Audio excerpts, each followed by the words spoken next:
Peredaran narkoba di wilayah kota Lubuk Linggau terbilang masih tinggi di wilayah Sumatera Selatan. Lantaran kota Lubuk Linggau merupakan daerah perlintasan baik ke Provinsi Bengkulu maupun Jambi.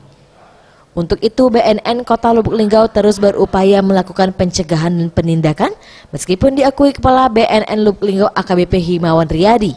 Peredaran narkoba di kota Sebiduk Semare sudah mulai mampu ditekan. Penekanan peredaran narkoba dapat dilakukan berkat kerjasama dari pemerintah kota, kepolisian, dan juga masyarakat.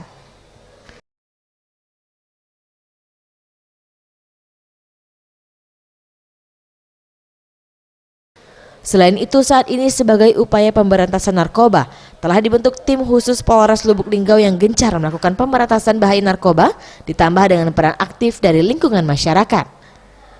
Berdasarkan data BNN Lubuk Linggau, mayoritas barang haram narkoba berasal dari luar kota dan biasanya wilayah Lubuk Linggau hanya dijadikan sebagai lokasi transaksi narkoba.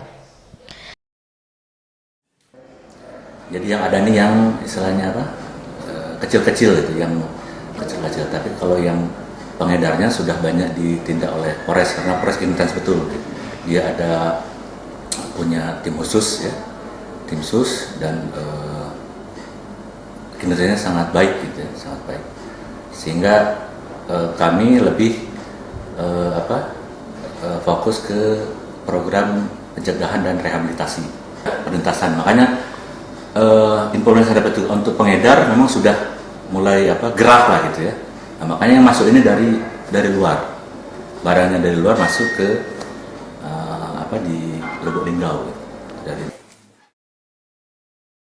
Saat ini Badan Narkotika Nasional Lubuk Linggau lebih fokus ke program pencegahan dan rehabilitasi narkoba.